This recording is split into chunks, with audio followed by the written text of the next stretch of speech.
अस्सलाम वालेकुम everyone. So this is Kailash Vijay Kumar. Welcome back to my YouTube channel. काफ़ी time बाद मेरा जो है आज पॉडकास्ट रिकॉर्ड हो रहा है एंड आई बिलीव कि 1 से 2 दिन बाद ये अपलोड भी हो जाएगा। बहुत से ऐसे डिपार्टमेंट हैं और बहुत सी ऐसी चीज़ें हैं, टॉपिक्स हैं जिसके ऊपर बात करना बहुत ज़्यादा ज़रूरी है एंड आई बिलीव कि बहुत से लोग कम इस टॉपिक के बारे में बात करते हैं, विच इज़ एजुकेशन।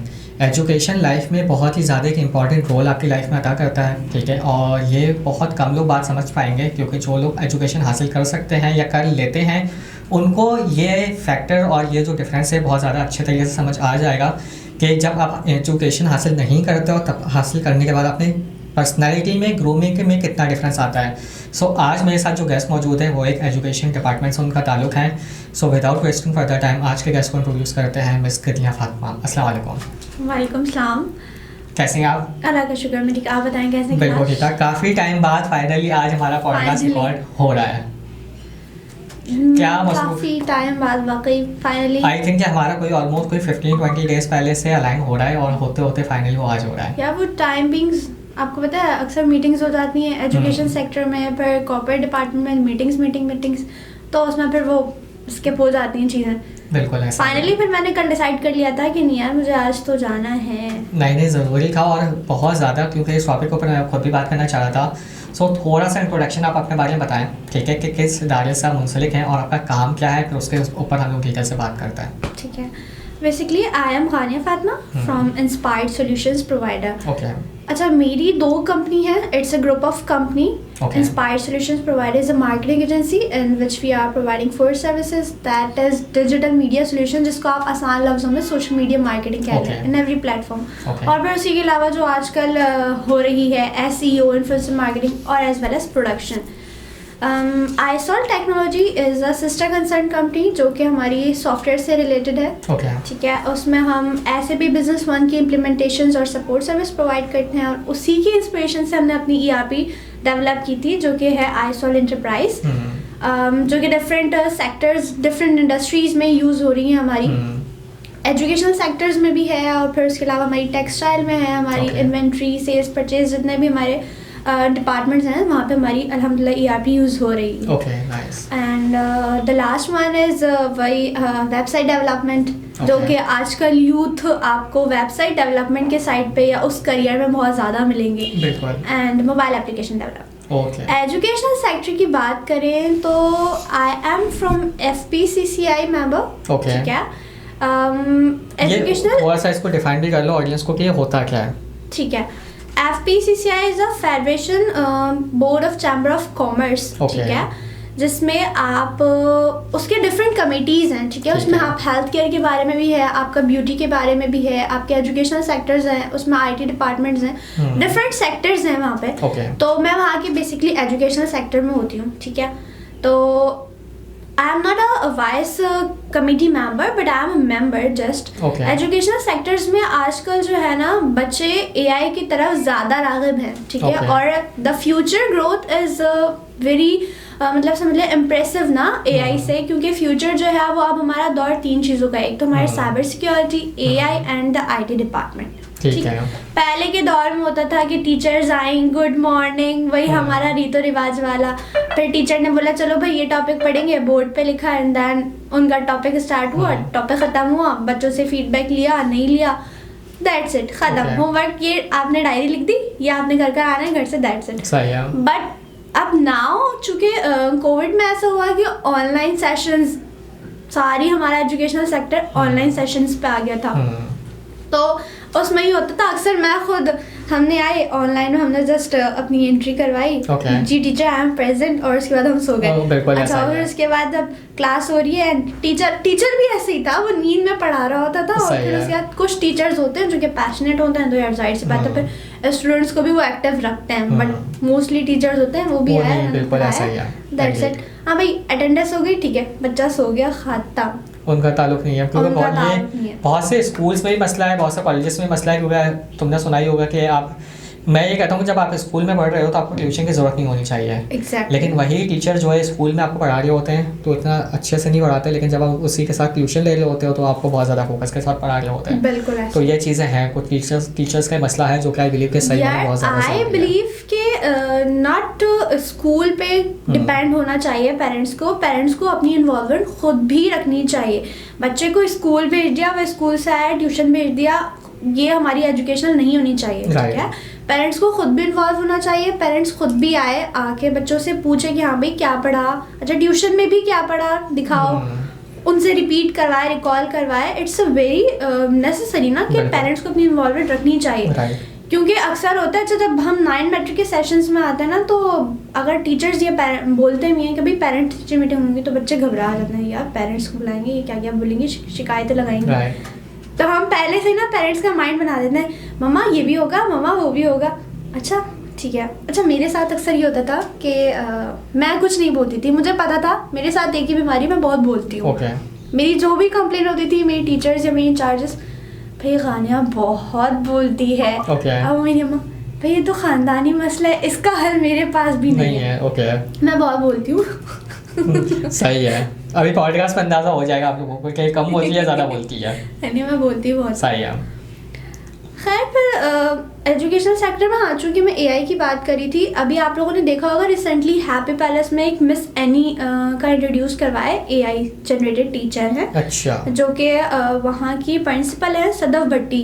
उनकी काविश से ये पूरी बाकायदा वो 5 घंटे डेली बच्चों को क्लासेस देती है, in every topic, in every subject, in every class, daily वो 5 घंटे। एआई आने के बाद तुम्हें नहीं लगता कि बहुत से लोगों की जॉब जो है वो रिप्लेसमेंट ऑफ ह्यूमन बीइंग कहेंगे आप? Kind of yes.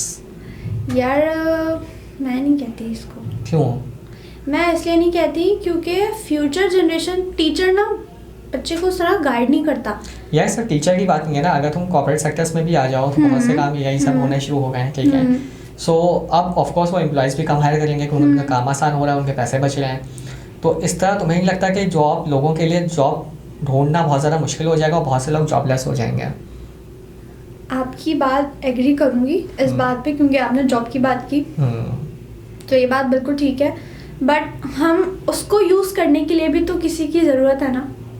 लेकिन एक एग्जांपल देता हूँ, कोई बंदे, आपने कोई एक काम है वो उसके लिए आपने 4 बंदे रखे हुए हैं, ठीक है, लेकिन सॉफ्टवेयर यूज़ करने के लिए आप सिर्फ एक बंदा हायर करोगे जो कि आपको चारों बंदों को, बाकी 4 बंदों का काम करके आपको देते हैं। So this is the difference, क्या आपकी रिसोर्सेज आप कम हायर कर रहे हो आप। हाँ, ये कह सकते हैं। तो ये एक एंगल है, तो इसके ऊपर तुम बताओ तुम्हारा क्या फीडबैक है?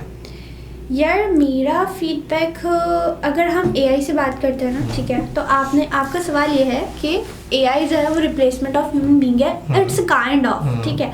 अब अगर मैं कहूँ कि नहीं है तो भाई क्यों नहीं है? क्यों नहीं है का सवाल ये भी है ना यार।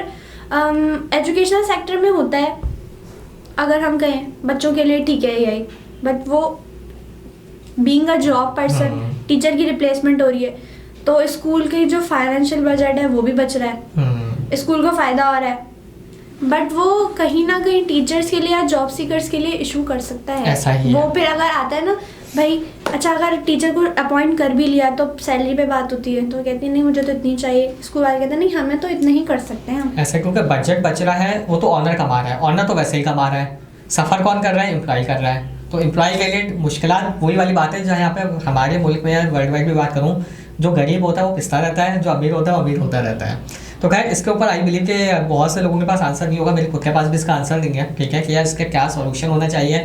लेकिन वही वाली बात है, इसको जनरेट करने वाले या बनाने वाले भी तो ऑफकोर्स लोग ही हैं, ठीक है, उन्होंने कुछ ना कुछ सोच के ही बनाया होगा। लेकिन ये बात सच है कि इससे काम बहुत ज़्यादा आपका आसान हो गया है, ठीक है। तो हम लोग खुद भी यूज़ कर रहे होते हैं, आई बिलीव तुम भी करती होगी। बिल्कुल, मैं काम जो है कंटेंट पे अक्सर हो रहा होता है हमारे यहाँ, तो इस्तेमाल कंटेंट में, हाँ भाई जल्दी से इसका कंटेंट दे दो, हमने रोमन में लिख दिया इसका कंटेंट चाहिए, वो जनरेट होकर आ गया, हमने टक पोस्ट कर दी। ऐसा ही कंटेंट में तो यही होता है यार। ऐसा ही है बिल्कुल। मुझे बताओ कि तुम आई बिलीव के उसमें भी लोगों को, स्टूडेंट्स की हेल्प करती हो जो अब्रॉड जाना चाहते हैं, ठीक है। बिल्कुल। तुम इसमें कितने साल से काम कर रही हो? इस फील्ड पे कितने साल से कर रही हो? यार सिंस लास्ट 2 years बैक। ठीक है, मुझे बताओ कि अभी लास्ट अगर 2 साल का कंपैरिजन करूँ तो तुम्हें लगता है कि लास्ट 1 साल के पिछले जो लास्ट 1 साल गुजरा है या अभी जो करंट चल रहा है, इसमें तुम्हारे पिछले 1 साल के मुकाबले में स्टूडेंट्स की रिक्वायरमेंट ज़्यादा होगी बाहर जाने की, जाके मुझे लगता है कि इंक्रीज हुई होगी, क्योंकि अभी जो हालात चल रहे हैं हर बंदा बाहर निकलने के मूड में है, ठीक है यार, बट फाइनेंस कहीं ना कहीं रोक देती है। बिल्कुल। अच्छा, जैसे स्टूडेंट्स आते हैं ना, हमें अपॉर्चुनिटी चाहिए, हम मेरिट बेस पे जाना चाहते हैं, स्कॉलरशिप्स भी प्रोवाइड करती है, बट जब स्कॉलरशिप भी वो आपको 100% प्रोवाइड नहीं करता, वो आपको कहीं ना तो कहीं लैक कर जाता है फाइनेंशियल इशूज में, या तो 30% या तो मैक्सिमम 50%। कोई भी स्कॉलरशिप अब्रॉड के लिए आपको 50 से अबव नहीं देती, ठीक है, तो वो फिर वहाँ पे लैक कर जाता है। अच्छा, 50% के बाद भी तो हमने इतने लैक्स देने होंगे, तो वो फिर कुछ होते हैं जो बैक कर जाते हैं, कुछ हो जाता है निकल जाते हैं। लेकिन रेशो इंटरेस्ट लोगों का ज्यादा आया होगा इंटरेस्ट इस साल जो आया ना, वो अराउंड कोई अगर मैं लास्ट ईयर की पहले बात करूँ तो लास्ट ईयर का कुछ 45% समथिंग था, 45 पॉइंट कुछ था। अगर मैं इस ईयर की बात करूँ तो इट्स 56.2%, मतलब 10% भी इंक्रीज हुआ है, राइट?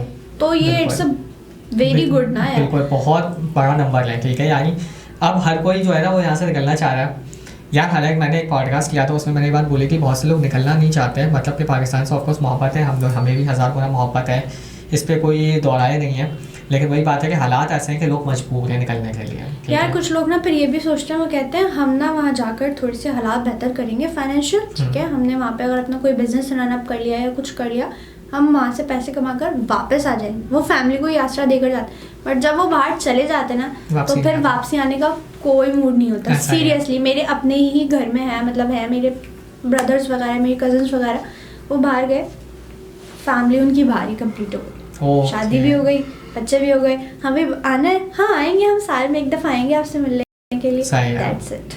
वो साल भी ना, वो फिर 1 साल 2 साल 3 साल हो जाते हैं। ओके ऐसा है। अगर कोई बाहर जाना चाहता है, स्टूडेंट आता है, तो उसके लिए कितना मुश्किल है और क्या चैलेंजेस उसको फेस करने को मिलते हैं कि बाहर निकलने के लिए, या इजी है बाहर मूव होना? अच्छा यार, 2 चीज़ें होती हैं, एक तो डॉक्यूमेंट्स में उनके बहुत सारे डॉक्यूमेंट्स, जैसा सिर्फ बच्चे के डॉक्यूमेंट्स स्टूडेंट्स के नहीं चाहिए होते, फैमिली के भी चाहिए होते हैं, तो वो कहीं ना कहीं फैमिली के डॉक्यूमेंट्स पे लैक कर जाता है, या स्टूडेंट्स के कुछ होते हैं तो उनको टाइम भी लगता है डॉक्यूमेंट्स बनवाने में, भाई अभी ये PR चाहिए तो मुझे, या डिफरेंट डॉक्यूमेंट्स होते हैं वो चाहिए होते हैं। अभी मैंने लास्ट इंडस यूनिवर्सिटी में करवाया था, तो अभी मेरा बिल्कुल वहाँ पे भी एक सेशन होने वाला है कमिंग वीक में, तो मैंने वहाँ पे स्कॉलरशिप्स के प्रोग्राम्स देखे थे। मैंने नहीं करवाए थे, वो डिफरेंट लोगों ने करवाए थे, तो मैंने वहाँ पे ना एज अ स्टूडेंट कि क्या चैलेंजेस होता है, मैंने खुद ही अप्लाई कर दिया ना। मैंने अप्लाई किया, देन उनका फ़ौरन रिप्लाई आया तो देन नो लाइक कि ये स्पॉन्सरशिप पैकेज है, ये आपकी पहले तो इनरोलमेंट फ़ीस कुछ समथिंग यार 5000 कुछ थी, वो मैंने करवा दी। मेरा इंटरेस्ट देखेगा, मैंने करवाने के बाद देन उसके बाद उनका ना मैसेज आया रजिस्ट्रेशन की कि आप अब फॉर्म फिल हो चुके हैं, अब आपका ना, तो अब आपको एक सर्टिफिकेट आएगा ईमेल के थ्रू, आपने वो लेकर ना, उनका कोई ऑफिस था, उन्होंने वहाँ बुलवाया, मैं सर्टिफिकेट लेके गई, सर्टिफिकेट मेरे पास ईमेल पे आ गई थी, मैं लेकर गई, जब मैं वहाँ गई तो उन्होंने कहा अच्छा वो फेक था, सही है, वो वाला जो स्कॉलरशिप प्रोग्राम था वो फेक था। अच्छा, ये मैं पहले ही रिवील कर रही हूँ, फेक था। मैं वहाँ गई, मुझे लगा था कि वो फेक है। कुछ लोग ना यार ऐसे होते हैं कि बच्चों के पैसे लेकर भाग जाते हैं, it's a very hurdle family के ऊपर। वो कितनी काविशों के बाद बच्चे भी स्ट्रीमलाइन हो जाते हैं, बच्चे भी एक्टिव हो जाते हैं कि यार हमें स्कॉलरशिप मिल रही है, 50% भी तो मिल रही है ना, बट वो अगर फेक प्लेटफॉर्म हुआ तो वो फिर बच्चों के लिए या फैमिलीज के लिए, पेरेंट्स के लिए बहुत मुश्किल होता है। ऐसा ही, पैसे भी बर्बाद और भरोसा भी आपका टूट जाता है, और इंटरेस्ट अगर आप कहीं और से अप्लाई हो रहे हो ना, कोई और अगर आपको भेजेगा कि भाई ये स्कॉलरशिप आ रहा है, तो वो ये सोच के पहले वाले के दुख से तो अभी निकले नहीं, हम दोबारा डुबा दें अपने पैसे और फिर छोड़ देते हैं। तो हमने सबसे पहले तो ये करना, एक चैलेंजेस ये हो गया, दूसरा फाइनेंशियल। वो वही बात होती है जब सब कुछ हो जाता है, देन फाइनेंस पे आके हम तो इतनी नहीं पे कर सकते, हमारे पेरेंट्स जो है ना वो इतना अफोर्ड नहीं कर सकते, तो चीज़ें लैग कर जाती। और ज़्यादा स्टूडेंट्स में लड़के मुँह बोलना चाहते हैं, लड़कियाँ ज़्यादा निकलने के मूड में हैं। लड़कियाँ क्यों? पहले ये था कि लड़कियां अपनी करियर पे ना फोकस नहीं करती थी, मैक्सिमम हुआ इंटर हुई, शादी हो गई, मैट्रिक के बाद निकाह हो गया, इंटर के बाद शादी हो गई, यूनिवर्सिटी से पास आउट हुई, बहुत ज़्यादा कोई पैशनेट फैमिली हुई या पैशनेट बच्ची हुई, शादी हो गई। अब वो अपने करियर की तरफ आए हैं, अब अपने करियर को देखते हैं कि यार पहले मैंने अपनी चीज़ें सेटल डाउन करनी है कि मेरी फैमिली ने या मेरे पेरेंट्स ने मुझ पे इतने पैसे लगाए तो मैं उनको कुछ तो कम बैक दूँ, या अगर वो पेरेंट्स को ना भी दें तो वो अपने आप को इतना एक्सप्लोर कर लें कि वो फेस करें ना यार। शादी इज नॉट ओनली अ मकसद ऑफ लाइफ, ऐसा ही है। आपका अपना मिशन भी होना चाहिए, आपकी अपनी लाइफ भी है। बिल्कुल। और कुछ लोग फिर ये भी सोचते हैं, अच्छा फैमिलीज होती हैं अक्सर, क्या हो भाई शादी के बाद भी पढ़ सकती है, शादी के बाद भी वो अपना करियर बना सकती है, वो बोलते हैं, बट ऐसा नहीं हो पाता। और अगर कोई फैमिली सपोर्ट भी करती है ना तो वो फिर लड़की मैनेज नहीं कर पाती, शादी के बाद उसकी अपनी लाइफ स्टार्ट हो जाती है, फिर वो कहती है यार मैं घर को देखूं, मैं हस्बैंड को देखूं, फिर डिफरेंट लाइफ स्टार्ट हो जाती है। उस पर लंबा हो जाएगा हमारा टॉपिक। बिल्कुल ऐसा ही है। और लोगों का मूव होने का मेजर जो रीज़न पाकिस्तान से वो हालात ही हैं, सिर्फ ऐसा ही है। हालात हैं पाकिस्तान में यार। अब बहुत सारी ऐसी ना अपकमिंग चीज़ें आ रही हैं, जैसे अभी आप देख लें, सबसे पहली बात हमारा जो अभी मेन फोकस हमारा चल रहा है नेटवर्क इशू, नेट का वीपीएन। अच्छा मैंने सुनने में आया कि वीपीएन के भी कुछ सर्टिफिकेट्स आ रहे हैं, वीपीएन भी अब कुछ मखसूस लोग यूज़ करेंगे। यार वीपीएन का भी मसला है क्योंकि वीपीएन भी बीच में बंद हो गया था, और क्योंकि मेरा तो वीपीएन है, मेरा मैं यूज़ इसलिए करता हूँ, मैं किसी और नेगेटिव पर्पज़ के लिए नहीं करता, क्योंकि वीपीएन सुनते ही लोगों के साथ में नेगेटिव चीज़ आ जाती हैं। क्योंकि बेसिकली हमारे पास, मैं खुद भी as I told you I am working in corporate sector, तो हमारे कुछ क्लाइंट्स हैं जो कि बाहर से डील करते हैं, तो बाहर वो लोग टेलीग्राम यूज़ करते हैं, ठीक है, उनके पास व्हाट्सएप नहीं। तो आपको टेलीग्राम चलाने के लिए, टेलीग्राम पाकिस्तान में बैंड है, तो टेलीग्राम को चलाने के लिए आपको वीपीएन कनेक्ट करना ज़रूरी है। तो इसलिए मुझे वीपीएन का पता है, वरना किसी और पर्पज़ के लिए आप नहीं समझिएगा। तो खैर वीपीएन यार बीच में बंद हो गया था, लेकिन अभी तो खैर मैंने आज सुबह यूज़ किया, तो आज सुबह तो चल रहा है मेरे पास अभी तक। लेकिन अब आगे मेरे पॉडकास्ट देखने के बाद बंद ना कर दूँ, पता लगे यार मैंने रिवील नहीं किया, मैं पहले बताती हूँ। तो खैर नेटवर्किंग इशू है यार, नेट का भी बीच में बहुत इशू था, और अभी भी ये चल रहा है, अभी भी 100% सॉर्ट नहीं हुआ है। तो खैर यही वाली बात है, एनवायरनमेंट भी बहुत ज़्यादा ख़राब हो गया है, पोल्यूशन। अब जो लोग बाहर से आ भी जाते हैं ना, अभी रिसेंटली मेरे कज़न आए हुए थे, वो आए, वो 1 हफ्ते रहे, वो आए भी इमरजेंसी में, तो उनकी वालदा की तबीयत ख़राब थी, तो वो आए, वो 1 हफ्ते रहे, 1 हफ्ते में उनकी तबीयत ख़राब, वो कह रहे हैं यार नेट नहीं चल रहा, यार क्या है यहाँ पे पाकिस्तान में, क्या रह गया है, तुम लोग भी आ जाओ बाहर। मतलब तबीयत भी ख़राब हो रही है आपकी, एनवायरनमेंट आपका ख़राब है यहाँ पे अगर लाइट के इशू, यहाँ पे गैस नहीं आ रही, कौन सा इशू नहीं है पाकिस्तान में, ये बताया मुझे कोई। फिर हम कहते हैं हम मुहिब्बे वतन हैं, हम पाकिस्तान। यार हम लोग हैं, ये नहीं बोलूँगा कि नहीं है, हम लोग हैं, लेकिन हम मजबूर भी हैं, हम क्या करें, हमें भी तो जिंदगी अच्छी चाहिए ना, हमारी बनाई हुई मसलिहत यही ना। और वही बात है, हमें भी जिंदगी तो अच्छी चाहिए ना, हमारी क्या गलती है। तो खैर मैं तो खैर अभी क्या मेरा यार, लेकिन नहीं ऐसी बात नहीं है, अल्हम्दुलिल्लाह। मैं शुक्र अदा करूँगी कि हम काफ़ी लोगों से बहुत बेहतर भी हैं। मैं ये नहीं कहूँगी कि हम ही सिर्फ ख़राब हैं, कुछ लोग हमसे भी ज़्यादा बदतर लाइफ सर्वाइव कर रहे हैं, हम उनसे तो बेहतर है ना एटलीस्ट। ऐसा ही है, बिल्कुल ऐसा ही है। अगर कोई बंदा मूव होना चाहे तो उसके ऊपर तुम्हारा कोई सजेशन है कि ना जाए या जाए? यार तुम तो क्या सजेस्ट करोगे कि जाए, वरना तुम्हारा बिजनेस बंद हो जाएगा। ऐसी बात नहीं है, ऐसी बात तो बताओ क्या सजेशन है तुम्हारा? यार डिपेंड करता है कि उसकी क्या कंडीशंस है। अगर उसकी कंडीशंस हैं कि वो कर सकता है मूव, तो बिल्कुल 100% करे। सही है। बट सब चीज़ें लेकर मैटर करती हैं, सिर्फ ये नहीं मैटर करता कि पैसा कमाना है, सिर्फ ये नहीं देखो, तुम फ्यूचर भी देखो कि तुम वहाँ पे भी जाके तुम पैसा कमा पाओगे या वहाँ पे जाके तुम भीख मांगने वाले हो। ऐसा ही है। खैर अभी तो दुबई में पाकिस्तानी बैंड हो गए, पता होगा, ठीक है, वीज़ा नहीं लगी हरकतों की वजह से, वो ये भीख मांगने वाले मसले वसाइल। तो खैर मैंने इसीलिए फ्लो में ये जुमला बोल दिया। यार वो मतलब फ्लो होता है ना, मुंह से निकल जाती है चीज़ें। अच्छा, हमारी ऑफ दी कैमरा भी बात हो रही थी कि लाइफ में मुश्किलात, तुमने भी लाइफ में बहुत चैलेंजेस फेस किए हैं, ठीक है, एंड यस यार हम लोग कर रहे हैं, और हर किसी की लाइफ आसान नहीं होती। तो मैंने उस वक्त भी तुमसे कहा था इस टॉपिक पे, मैंने रिक्वेस्ट की थी कि इस टॉपिक पे हम लोग बात करेंगे, क्योंकि मेरा हमेशा पॉडकास्ट करने का मकसद एक यही होता है कि अगर मेरी वीडियो देखने के बाद एक की लाइफ में भी अगर डिफरेंस आ रहा है, चेंज हो रही है ना, बेहतरी की तरफ जा रही है, तो मेरी पॉडकास्ट करने का मकसद पूरा है, मुझे ये लगेगा। सो चैलेंजेस मुझे बताओ कि लाइफ में क्या क्या आई हैं, वो चैलेंजेस जो तुम्हें इजीली तुम्हें बताने में आसान हो कि तुम बता सकती हो कि क्या क्या लाइफ में तुमने चैलेंजेस फेस किए हैं और उससे ओवरकम तुमने किस तरह किया है। अच्छा, बीइंग अ वुमेन या ओवरऑल बीइंग अ वीमेन थोड़ा सा ज़्यादा फोकस रखना, क्योंकि लड़कियों के लिए बाहर निकलना थोड़ा सा और मुश्किल होता है, और फैमिली के लिए लड़कियों को बाहर निकालना और ज़्यादा मुश्किल होता है। एग्जैक्टली। तो ये यार बीइंग अ वुमेन अगर बात करें तो सबसे पहले तो ट्रैवलिंग का इशू आ जाता है। सबसे पहले अगर आप किसी इनड्राइव या कोई भी आप नाम नहीं ले रही मैं, कोई भी आप यूज़ करोगे तो पहले आपके जहन में ये आता है यार सेफ है, सेफ्टी है। अच्छा चले ठीक है, उसमें सेफ का आपके पास है कि आप अपनी शेयर कर दो लोकेशन, ठीक है, बट आजकल हैकिंग के भी बहुत सारे ऐप आ चुके हैं, वो कहीं पे भी आपको राइड एंड कर सकता है, ठीक है। तो ट्रैवलिंग का अच्छा सबसे पहले तो मैं ये कहूँगी जब कुछ टाइम हुआ है कैब्स वगैरह आए हुए, ज़्यादा टाइम तो नहीं हुआ यार, बीच में आए थे तो पुराने थे वो बंद हो गए, फिर अभी नए आए हैं, तो आप देखें कब तक ये सर्वाइव करते हैं, कब तक चलते हैं। चलें तो अच्छी बात है पाकिस्तान में, क्योंकि बहुत से लोगों को, क्योंकि लास्ट में जो पहले जितनी सर्विसेज की वो बंद हुई तो बहुत से लोग जॉबलेस हो गए, तो अभी भी बहुत से लोगों की रोजी लगी हुई है। यार मैं बाइकिया वगैरह की बात करूँ तो मैं अक्सर देखती हूँ बेचारे वो सिग्नल्स पे खड़े हुए होते हैं। अच्छा कार की राइड और बाइक की राइड में डिफरेंस है, बाइक वालों को मुझे नहीं लगता कि इतनी कोई राइड्स मिलती होंगी। यार मैं बताऊँ, मैं डिफरेंस बताता हूँ, ठीक है, मैं कंपनी पे बात नहीं करूँगा, ये बंदों की खुद की गलती है। वो सिग्नल पे इसलिए खड़े हुए होते हैं क्योंकि वो ऑफलाइन चला रहे होते हैं, ऑफलाइन चला रहे होते हैं, वो अपनी एप्लीकेशन करते थे बंद, क्योंकि जब एप्लीकेशन यूज़ करते हैं ना तो उनको उन कंपनी को पैसे पे करना होता है, ठीक है। तो वो क्या करते हैं, एप्लीकेशन बंद करके सिग्नल पे खड़े हो जाते हैं, जो बंदा गुजर रहा होता है उससे पूछ लेते हैं कि यार आपको जाना है, हम आपको ड्रॉप कर देते हैं। तो इसमें एम्प्लॉइज़ की खुद की गलती है। अब वो बेचारे 3-3 घंटे खड़े हुए होते हैं, इससे बेहतर अगर आप ऑनलाइन चलाओ तो 3 घंटे में आपको 3 अगर सर्विस मिलेंगी, 3 राइड्स मिलेंगी तो आपकी इनकम ज़्यादा हो जाएगी।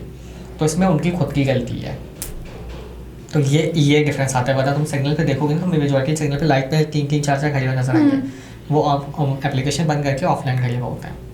तो उस पर रिलाई करना और ज़्यादा मुश्किल है, क्योंकि वो आपसे एप्लीकेशन से कनेक्टेड ही नहीं हो, उस पर आप भरोसा कर ही नहीं सकते। वो तो जाहिर सी बात है, वुमेन्स तो वो राइट तो वैसे भी नहीं यूज़ कर सकती हैं, ना करती हैं। बिल्कुल ठीक है। अच्छा ट्रैवलिंग में अगर हम बाय वॉक की बात करें ना, तो मैं पहले जिस एरिया में जाती थी कोचिंग्स वगैरह, तो वो एरिया थोड़ा सा था, सेफ नहीं था। ओके।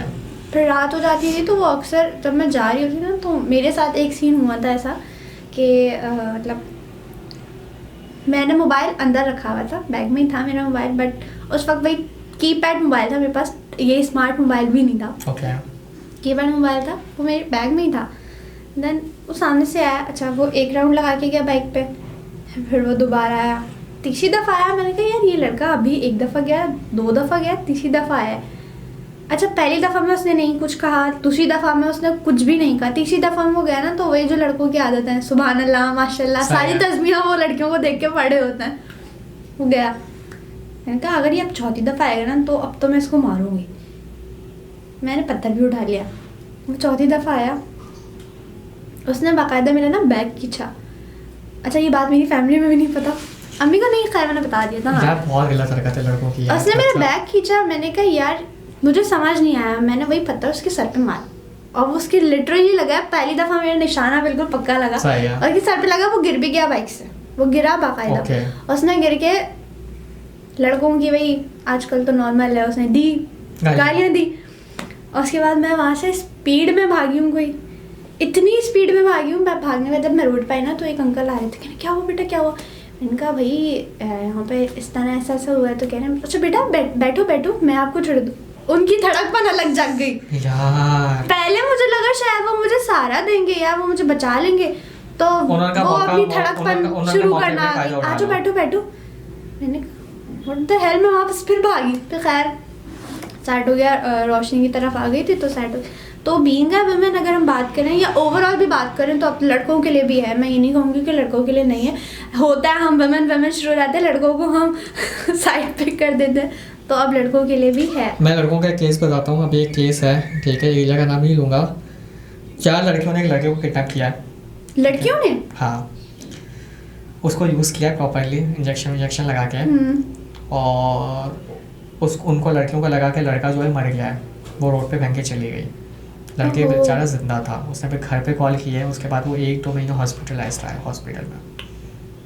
तो ये केसेस हैं, ठीक है। और यार सेफ्टी लड़कों के लिए भी नहीं है, दोनों जगह है ये मसले। और तो इसके अलावा लाइफ में और क्या ट्रैवलिंग के अलावा चैलेंजेस, रिलीजियस पे भी बात हो रही होती है, डिफरेंट होता है आजकल। अच्छा मैं रिलीजियस पे इसलिए ज़्यादा बात नहीं करूँगी कि शिया सुन्नी वाला टॉपिक पर चढ़ जाएगा। तो होता है कहीं मुस्लिम भी होता है, नॉन मुस्लिम भी होते हैं, क्रिश्चियन होते हैं, तो वो ना एक साइकेट्रिक्स वे बन जाता है कि फिर वो 3-4 मुसलमान इधर बैठ के ना एक अबे गोश्त तो खा ले, अभी आजा आजा लंच करते हैं साथ। तो वो उसको बुलिंग नहीं करना चाहिए यार, वो अपना रिलीजियस क्या, आप अपना रिलीजियस क्यों। अगर उसने फिर आपको कुछ बोल दिया आपको बुरा लग जाएगा, आप उसको बोल रहे हो तो आप ये भी तो सोचो उसको भी तो बुरा लग रहा है। ऐसा ही है। एक तो ये इस पर मैं तुम्हें अपना एक जवाब बताऊंगा जो मैंने दिया था, वो ऑफ दी कैमरा बताऊंगा, क्योंकि अगर ऑन दी कैमरा बताऊंगा ना तो बहुत से लोगों को बुरा लग जाएगा। On the of the camera तो बताऊंगा, मुझे एक बंदे ने बोला था, उसमें मैंने जवाब दिया था। ठीक है, अच्छा इसके अलावा मुझे बताओ कि लाइफ तुम्हारी बहुत ज़्यादा मुश्किल रही है या नॉर्मली रही है? मुश्किल रही है, अभी भी है यार। पढ़ाई, जॉब, घर साथ लेकर चलना इज़ वेरी टफ, मैनेज करना बहुत टफ है। क्योंकि कहीं ना कहीं फिर आप अपने अगर बॉस की कोई मीटिंग या कोई भी ऑफिस के स्केड्यूल आपने मिस किया तो फिर आपने ऑफिस की सुननी है कि हाँ भाई आपकी यहाँ मीटिंग थी यार, मैं कैसे बताऊँ, इमरजेंसी हो गई, यूनिवर्सिटी में थी या घर में थी, तो आपने मीटिंग नहीं रखनी थी। और अगर मैंने यूनिवर्सिटी का लॉस किया तो यूनिवर्सिटी वाले शुरू हो जाते हैं, भाई हमें 75% चाहिए अटेंडेंस, तो वो कहाँ से मैनेज करे। और अगर इन दो से हो गया तो घर वाले नहीं समझते, ऐसा ही है, घर वाले सपोर्ट नहीं कर पाते, भाई तुमने वहाँ पे भी टाइम दिया, तुमने वहाँ पे भी टाइम दिया, तुम घर में भी टाइम दो, ऐसा ही है। तो ये होता है। मुझे बताओ कि अगर कोई बंदी घर से निकलना चाहे अपने करियर बनाने के लिए, तो उस पर तुम्हारा क्या सजेशन है? सोसाइटी को ध्यान में रखते, चैलेंजेस को ध्यान में रखते यार अपने ना लिमिट्स बनाएं, ठीक है, अपने इर्द गिर्द एक ग्राउंड या एक सर्कल बना लें कि वो अपने आप को इस लिमिट से बाहर ना निकालें। क्योंकि एक लड़की के लिए या ओवरऑल बात करें, अब तो कोई लड़की नहीं, अब आपके वाकई के बाद मैं कहूँगी ओवरऑल, या लड़की हो या लड़का, वो अपने इर्द गिर्द ना एक ग्राउंड बना ले, उस लिमिट्स में ही रहे। अगर उसने उस लिमिट्स को क्रॉस किया ना तो वो कुछ भी हो सकता है, वो खुद भी जा सकता है कहीं और से कोई और ट्रैप भी कर सकता है। तो सबसे पहले अपने दरमियान एक लिमिट्स बनाए हर चीज़ के लिए, नॉट फॉर कि कोई लड़का लड़की में इंटरेस्ट हो या लड़की लड़के में इंटरेस्ट हो, फॉर एवरीवन एक लिमिट बना ले। फिर उस लिमिट से ना निकले तो उस लिमिट में ना फिर कोई और आ भी नहीं सकता, जब आप क्रॉस नहीं करोगे तो कोई और भी नहीं आ सकता। ये सिर्फ कहने को एक चीज़ है कि लिमिट, अगर आप लिमिट बना लेना तो आपकी बहुत सी चीज़ें, मतलब कि समझो आपकी ज़िंदगी के बाहर निकलने के बाद के 90% मसले हल हो चुके होंगे। बिल्कुल ऐसा ही है। सो आई बिलीव आपको आज का पॉडकास्ट जो है वो पसंद आया होगा, ठीक है। और गनिया का लिंक्डइन का अकाउंट जो है मैं अपने डिस्क्रिप्शन में डाल दूंगा, इसलिए कैलाश एक बात बोलूँ मैं, नॉट गनिया, इट्स गानिया। अच्छा ओके, सॉरी, ठीक है, ओके। सो इनका अकाउंट जो है वो लिंक्डइन का लिंक, कोई मसला तो नहीं है? क्योंकि कोई बंदा अगर तुम्हें अप्रोच करना चाहे, स्टूडेंट्स अप्रोच करना चाहें ताकि उनको बाहर अगर मूव होना हो तो तुम उनकी हेल्प इजीली कर सको। बिल्कुल। सो आप इनसे कांटेक्ट कर सकते हैं लिंक्डइन पे। एंड जाते हुए आई बिलीव कि आपको अगर पॉडकास्ट पसंद आया हुआ तो चैनल को सब्सक्राइब कर दिएगा। अगले पॉडकास्ट तक, टिल देन, अल्लाह हाफिज़।